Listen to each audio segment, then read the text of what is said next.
What's going on, everybody? Welcome back to TTB Ravens Media, bringing you Ravens content every single day. If you want to see that daily Ravens content, make sure to hit the subscribe button down below and hit the notification bell as well if you want to get notified every single time I upload a brand new video. Now, in this video today, I'm going to be talking about the Ravens standout wide receivers outside of Rashad Bateman in James Proche, Bailey Gaither, and Shamar Bridges. First off, I want to talk about James Proche because I think this dude is heading towards the clear wide receiver 2 on this team.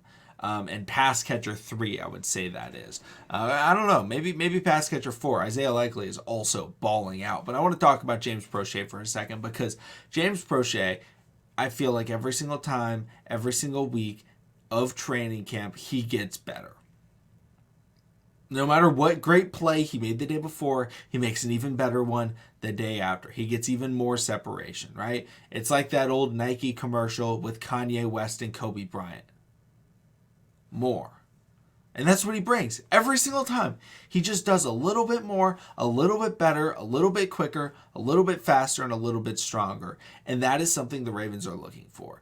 The Ravens did not go out and get a wide receiver. They felt they had the ability to undrafted sign players, find them and not have to find them in free agency. Right? There have been players available. Julio Jones is the biggest name that a lot of people wanted. The Ravens haven't signed a player like Will Fuller or T.Y. Hilton yet.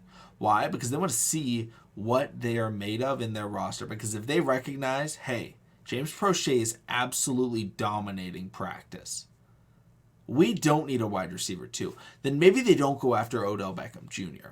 Instead, maybe if they go to try and sign someone, they sign someone that's like way back end. Okay, this is wide receiver 5 on our roster.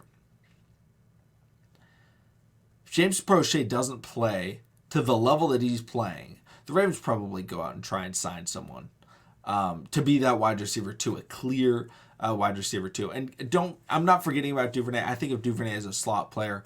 Duvernay will be out there. He will be out there as well. This is not me trying to dismiss Devin Duvernay. He'll be out there just as much as the wide receiver 2 is. And maybe he is the wide receiver 2. But I see him as a slot wide receiver for the Ravens and potentially a deep threat as well. But just before all the comments come after me. But yes, James Proche has been absolutely balling. And everybody has been commending him and they've been recognizing him. And it was something that we kind of saw last year because he never got a training camp his rookie year, right? He didn't get preseason. It was like, okay, here's a couple practices, go out there. And he struggled. But then last year was his first training camp. And he came out and it was like, is he going to make the roster? And then all of a sudden it was like, oh my gosh, this guy's a monster. Like, maybe he's better than Sammy Watkins. But the Ravens had some injuries. He ended up playing. He had that really good game, 70-plus yards. Didn't really see the field much after that. But also the Ravens system, like, it had to change so much last year because, you know, they were just changing quarterbacks. From Huntley to Johnson to Lamar to Huntley, like, just in and out and in and out and in and out. And Greg Roman was having to change a lot of things. You know, with different quarterbacks, you have different strengths and weaknesses. And James Proche seems like he is very good and on the same page with Lamar Jackson. That was something they worked on last season. This offseason. The long ball between Lamar and James Proche has been a point of focus, a point of emphasis for Lamar Jackson and him this year. And what did we see yesterday in camp? You know, reports say, 75-yard touchdown pass. Most of it traveled in the air. It's kind of the on-the-field angle, so it's really tough to gauge how far it went in the air. But it was a deep ball. Behind the defense, perfect throw, perfect catch, touchdown. That's the type of chemistry we need. That's the type of chemistry Lamar had with Hollywood. Hollywood just needs that Jerry Rice stick-em on his hands.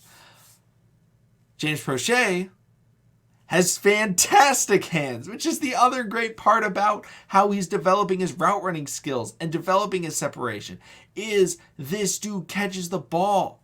Remember Devin Duvernay and James Proche? Like, when they got drafted, it was like, wow, these are the 2 best hands in college football. Daniel Jeremiah said James Proche is the most slept-on wide receiver, and he has the best hands in this entire draft class. Draft class that, had the Heisman-winning wide receiver, Jamar Chase. It had Jalen Waddle. It had I'm sorry, it was the year before that, which had Jerry Jeudy. It had Jerry Jeudy, Ruggs. We don't talk about Ruggs. CD Lamb. A lot of players. Still. Very good players. Brandon Ayuk as well. And it was like, no, this James Proche kid. This guy has the hands. And so I feel like he's absolutely dominating. I have absolutely loved to see it. But let me know in the comment section what you guys think about James Proche. I'm going to get into the other two guys. Talk a little bit less about them because there hasn't been as much information coming about. But I feel like they both earned some recognition on the channel because I have not talked about either of these players very much at all. And they're players that I do want to talk about. First up is Bailey Gaither. Bailey Gaither, I believe he came over from the football league that started up this year. I can't even remember what it called. Honestly, I didn't watch it. I don't know. I thought about watching it, but I think he played for Pittsburgh, from what I've seen. But overall, Bailey Gaither coming out of San Jose State. And he came out and he was not seen as like a top tier prospect. He was seen as, maybe he gets drafted very, very late in day 3. But most likely he goes undrafted. But at the same time, like his strengths and weaknesses, like his strengths are strengths. Big plays are one of his strengths.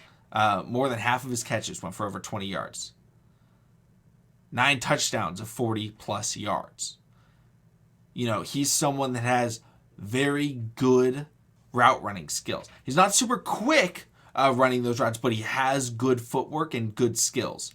And he can make plays in space. He's also got good speed. These are all assets that I think a lot of teams can absolutely use. Speedy and a playmaker. So, hey, the Ravens are looking for a deep threat. Maybe it could be Bailey Gaither. The other thing is, on NFL.com, they actually bring up that he blocked 2 punts in his career, which, if you guys don't know, Ravens had a former wide receiver named Chris Moore. That dude was a monster on special teams. If Bailey Gaither can't get into the wide receiver, rotation, as we'll call it, special teams could actually be something where he could be a gunner. He can get in on the punts and he can try and make some plays there. Because he's an athlete, and the athletes are guys that you want on the football field, especially on special teams. He's not overly strong. He's not overly physical. Those are kind of the weaknesses of his, but there have been a lot of players that have been able to work around that. I think Gaither really has shown something that, like, okay, he's gotten to the NFL level, and it's showing, like, hey, he's still making plays. And playmakers make plays. It's in the name. But those are types of people that you want on the field in an offense that you want to be explosive. You want to have guys that will turn an 8-yard play into a 25-yard play. That's the type of person Bailey Gaither is. That's the type of person he was in college. That's the type of person he's been through training camp. I'm super excited to see what he does, in the preseason. But so far, everything is looking like this guy could absolutely make a spot on this team. And I would say he's probably the leading candidate for that wide receiver 5 spot if I had to make the selection. If I was Eric DeCosta. I'm not at every practice. But if I was to make that decision, it looks like he's leading. But the other guy that I feel like has really stood out is Shamar Bridges. Now, Shamar Bridges is, another really good athlete. 6'4", big, strong, jump ball type of guy. He went to an HBCU, and so he's also undrafted coming into the Ravens. That's something where the Ravens statistically, I don't know if that's the right word, historically have brought in undrafted players in almost every year of their existence because they recognize that, hey, just because someone doesn't get drafted doesn't mean they can't bring something, to a roster. And Shamar Bridges absolutely has something that he can bring because he's got size, he's got physicality, and he's got playmaking skills. And he's shown that so far in training camp. Now, he's someone, Gaither, I feel a little bit more confident in when it comes to preseason. Shamar Bridges is the preseason wide receiver to watch, I feel like. I feel like he's the one with the most questions, but also the most upside. I personally, I love Mekhi Polk, but I feel like I understand more about him today than I do Shamar Bridges. But Shamar Bridges has been the big playmaker, but Mekhi Polk also did make a really good play today. Got behind Chuck Clark, I believe, for a long touchdown in practice today. But Shamar Bridges, he's not the fastest player, but when you have that type of height, the 40-yard dash may not be your strong suit. You're a long strider. Calvin Johnson is an outlier when you have 6'5" guys. Randy Moss, outlier. DK Metcalf, outlier. You don't have to be them with that kind of absurd speed to be a big wide receiver that can make plays, right? Vincent Jackson, right?